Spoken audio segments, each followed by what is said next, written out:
I think we should start off our chat with Brendan Rodgers because he came out afterwards and said this isn't a club, or this isn't the club that it was a couple of years ago.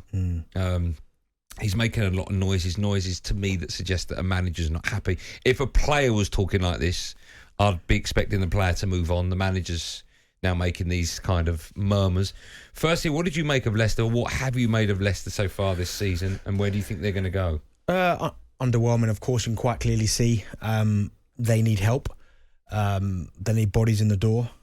It's been a frustrating period for them, finishing 8th last season, which I think was a good finish compared to how they started, because again last season they started awfully. I know if you're a Leicester fan, you're looking at coming off the back of 2 5th place finishes and FA Cup win, and you are thinking, what direction is this football club going in? But again, last night I thought their best player was James Maddison. I think he tried to have a go. He tried to make things happen. They can't get Vardy firing at the minute. Harvey Barnes is a little bit inconsistent. They're asking Wilfred Ndidi to go and play centre half when his best position is centre midfield, but unfortunately they haven't got enough bodies to go and play back there. So for me, they're in a little bit of a mess. But then obviously when you hear the manager come out, the comments that he's made, I mean, as you said, the first one, this isn't the club that it was a couple of years ago. That just tells me that this is a manager that wants to be sacked.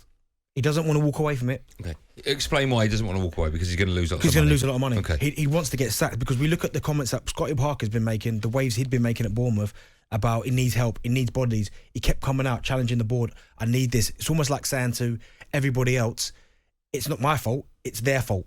And even if you continue with some of the comments that Brendan Rodgers made, and he said, we needed help and we haven't been able to do that. He's put, the fans, he understands the fans' frustrations. They see all their rivals getting players and we're not getting any.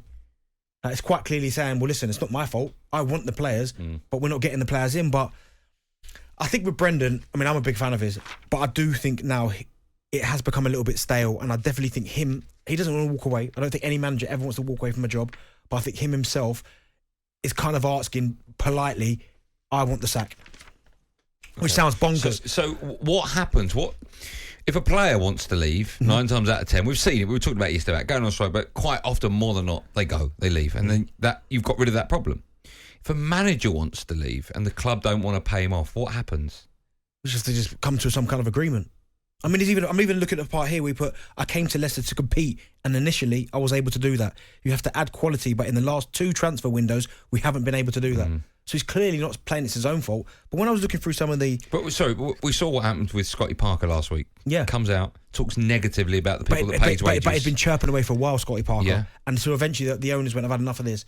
If Brendan keeps doing that, the same thing will ultimately happen to him. But I guess the next question is, who comes in after Brendan? But even when you look at some of the players that he's brought in, I mean, under his watch there's been 223 million, roughly around that, been spent at the 3.5, 4 years that he's been there. I know it's a net spend of 55 million, but he's brought in likes of Tillemans for 40 million. Fofana was 31. I know they've just made a massive profit on him. But people like Jose Perez, 30 million. It's a lot of money for Perez. Castagna, 18 million. Patson Daka, 27.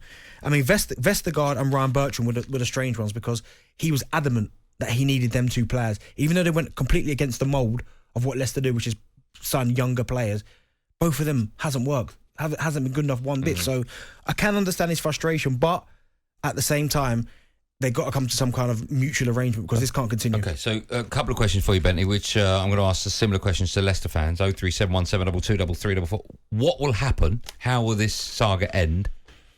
Will he continue? Will he be there in the next month? Will he be there in the next week? If they keep losing games and he keeps saying, we didn't get the help, if he keeps reverting back to it now, because the window's shut, there's literally nothing they can do about it. If he keeps going back to it every time they lose a game, we ain't got enough help, we've got no bodies, eventually the owners of that football club will become tired of hearing it, and ultimately they'll part ways. But the way that he's talking right now tells me he's ready to walk. Okay. He won't walk, he'd rather get sacked. Okay. Do you think Leicester fans want him out?